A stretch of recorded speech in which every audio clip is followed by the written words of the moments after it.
Welcome back, and now for the news in detail. We start from Singapore, where China has said it will fight anyone who tries to interfere in its reunification with Taiwan. Speaking at the Shangri-La Security Dialogue, China's Defense Minister Wei Fenghe said all attempts to split China will be failed. Fenghe warned the Chinese military has no choice but to fight if anyone dares to split Taiwan from China. On Saturday, U.S. Acting Defense Secretary Patrick Shanahan criticized Beijing's stance over Taiwan at the conference. Meanwhile, China has issued a white paper blaming Washington for the stalemate in trade talks.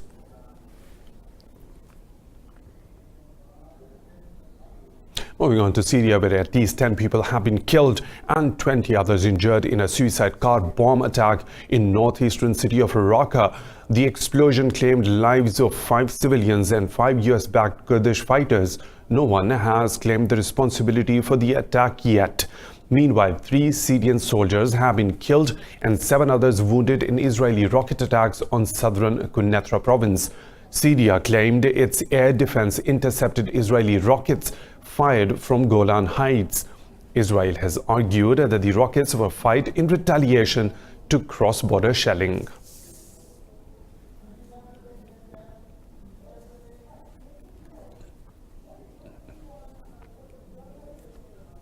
Libya's UN-backed army forces have launched a fierce offensive on Khalifa Haftar's eastern forces in southern Tripoli. At least 4 fighters have been killed, while 18 others wounded in the fresh attacks. At least 18 people have been injured in the 2-car bomb explosions in the eastern coastal city of Derna.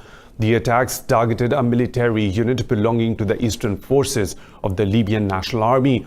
The government forces have claimed regaining territory in An Zara city, Tripoli airport and other southern front lines. Meanwhile, Haftar's forces have shelled southwestern areas of the capital Tripoli, causing material damage.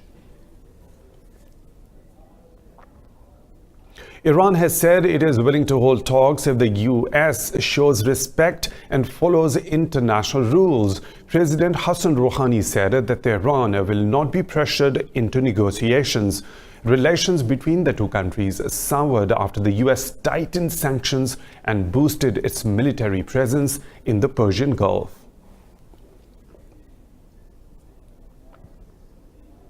U.S. envoy Zalmay Khalilzad has reached Pakistan today to discuss regional situation, peace and reconciliation in Afghanistan. Khalilzad will meet senior civil and military officials in Islamabad. During talks, Additional Secretary Aftab Khokar will lead Pakistani delegation.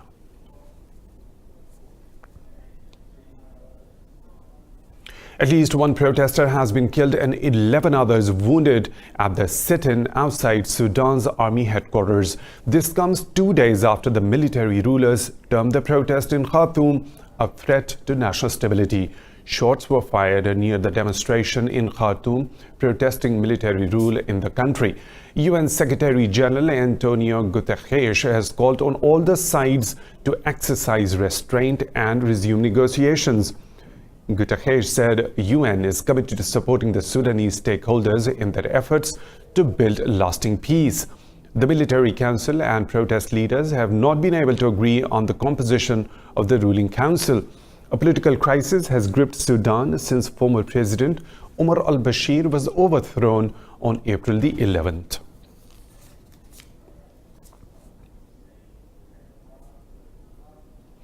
Britain's Defense Secretary Penny Mordaunt has said her country is not in a political turmoil amid Brexit.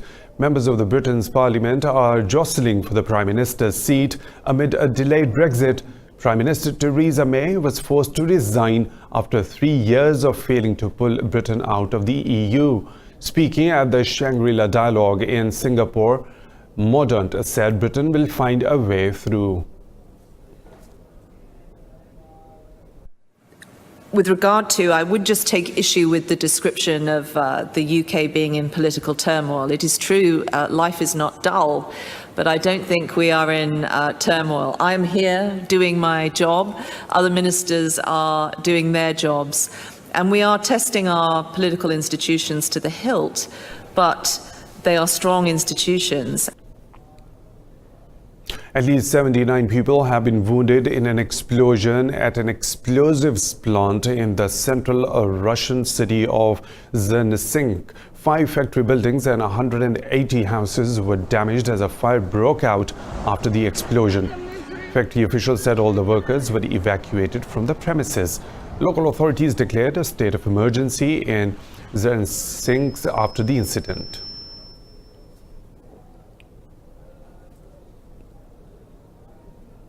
Paris prosecutor Reyes has said any policemen involved in violence against Yellow Vest protesters will trial in by the year end. Here are the details.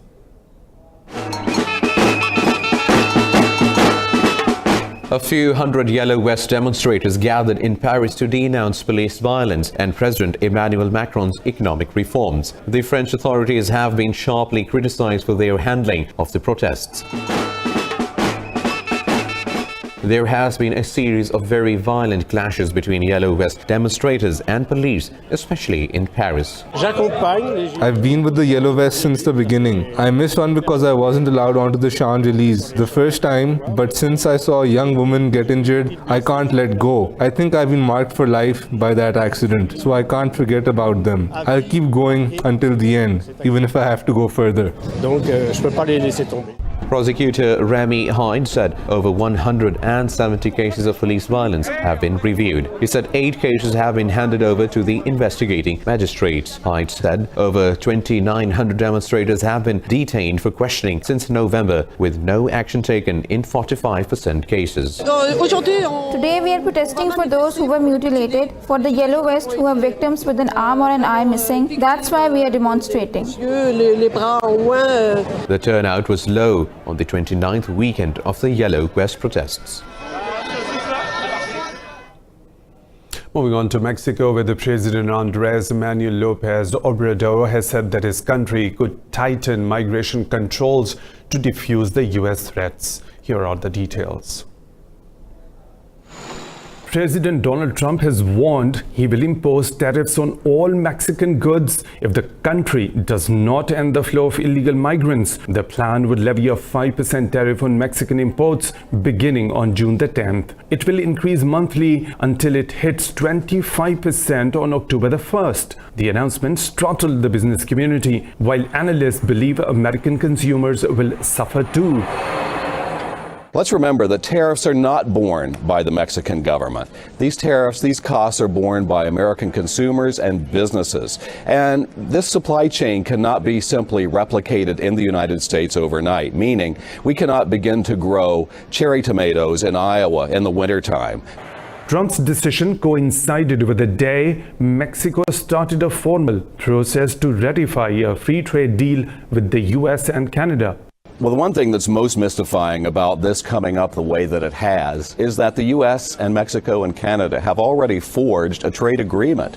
And so Mexico looks at this and says, well, we thought we had already forged an agreement with the United States on trade. And so was that agreement not made in good faith? Are we to go back to the bargaining table? The tariffs news hit the share prices of Japanese car makers who ship cars from Mexico to the U.S. It rattled investors who fear worsening trade friction will hurt the global economy. And of course, the question then is, does the U.S. actually impose these tariffs? Do they escalate to 25% of the cost of these imports? And certainly that would be chaotic not only for the Mexican economy, but for the U.S. economy ultimately. As a result of Trump's Chinese trade war, Mexico became the biggest U.S. trade partner in goods. Raising tariffs increases the risk of damaged economic relations between Mexico and the U.S. Now, parts of South Asia are sweltering under a record heat wave. The temperatures are unusually high for early summer in the region. This report has more. Summer has not yet hit its peak in South Asia, yet the mercury has risen to highs. One of the strongest heat waves is blistering the region. The situation is not expected to get any better as meteorological departments predict a further rise in temperature. In Pakistan, affected cities include Lahore, Islamabad, Faisalabad, Multan and Hyderabad. On the last Friday of the holy month of Ramadan, the harsh conditions have posed difficulties for those fasting. Meanwhile, almost half of India, including Vardaba, West Rajasthan and Uttar Pradesh, is on a heatwave alert. Parts of eastern Uttar Pradesh where heat wave, rather severe heat wave conditions have reached that Allahabad has crossed 46 degrees centigrade, touching 47 over there. Some of the other stations reaching 45, 46. May and June are usually the region's hottest months, with temperatures regularly pushing above 40 degrees Celsius. The temperatures, however, do not usually peak before the summer solstice on June the 22nd. But with global warming due to climate change, the number of days when temperatures approaches 47 Celsius and above has increased in the last 15 years. An alligator crashed its way into Florida home after breaking through a window. The 10-foot reptile climbed into the family's kitchen in the middle of the night. The alligator was first spotted by a newspaper delivery woman in the early hours of the morning. The reptile suffered minor cuts while smashing through the window. The homeowner, police officers and trapper remain safe in the incident. Police say the alligator will be taken to a private local location to rest and recover from the traumatic experience. Welcome back. And now the lows and the highs of the business world. Beijing will investigate a U.S. firm FedEx on suspicion of harming China's clients. The Chinese Commerce Ministry will also be drafting a list of foreign firms it deems unreliable. China will be probing FedEx to ascertain whether it damaged the rights and the interests of its clients. The development comes after the shipping company misplaced a set of Huawei packages. Chinese officials are also set to announce their position on trade talks with the U.S. Chinese state television said the announcement could be meant as a warning to the U.S. An increase in Chinese tariffs on $60 billion worth of U.S. goods has just taken effect. Washington has already imposed higher tariffs on $200 billion worth of Chinese goods in May. China had previously imposed tariffs of between 5 to 10% on over 5,000 U.S. products. It has also announced plans to blacklist some foreign firms and individuals it thinks harmful to the country's interests. China's Commerce Ministry said it has decided to create what it calls an undesirable entities list to combat unilateralism and trade protectionism.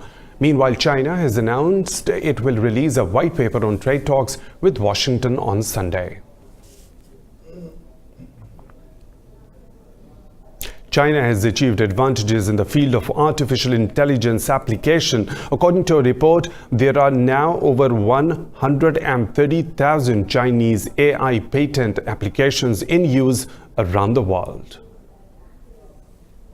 China is leading in the race to make AI a bigger part of modern lifestyles. The country's AI market was worth $1.76 billion in 2018. By 2023, this number could rise to $11.9 billion. A good ecosystem for the development of AI technology and other industries has been built in China, but we need to attach greater importance to the incubation of underlying technologies, such as original algorithm or the research of certain core technologies of applications. AI technology has established a footprint in many sectors in China. This includes education, medicine, and security. Now the collection of big data includes the grades of each class and students' knowledge and weaknesses. This allows the setup of an archive for each student, and teachers can use the archive data to differentiate their teaching methods. In this way, their work efficiency has been greatly promoted. 75.2% of Chinese AI companies are involved in application of the technology. Only 2.8% are involved in basic knowledge study. Exxon Mobil staff will begin returning to Iraq's West Qurna-1 oil field. The energy giant evacuated all foreign staff from the field in May after the US-Iran tensions spiked. This report has more. Senior managers and essential engineers will be the first Exxon employees to return to West Kurna. They are coming back after Iraq's government agreed to provide extra security. We reached an agreement that Exxon Mobil will return its employees on June 2nd to work in the West Kurna 1 oil field. The returning staff was flown to Dubai after the US removed all non-essential staff from its Baghdad embassy. Iraqi Oil Minister Ghadir Ghadban says this was a purely political move. The security situation is totally stable and they have asked for reassurances on that front. And the company gave them these reassurances, and God willing, the situation in the West Kurna oil field and in Basra in general is completely safe. Oil production was maintained at 440,000 barrels per day during the foreign employees' absence.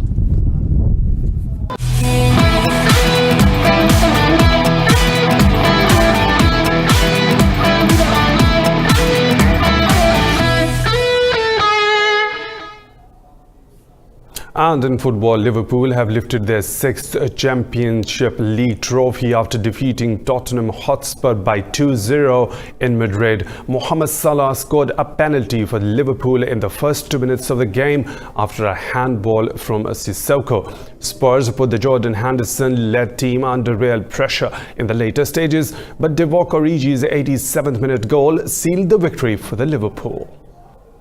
Former Arsenal forward Jose Antonio Reyes has died in a car crash.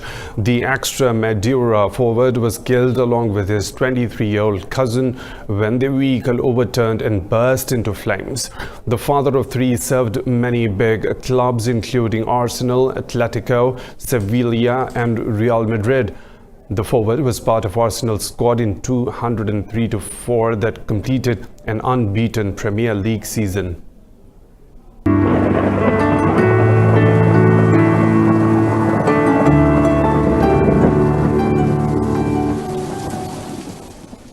Time to take a look at the weather situation from around the world.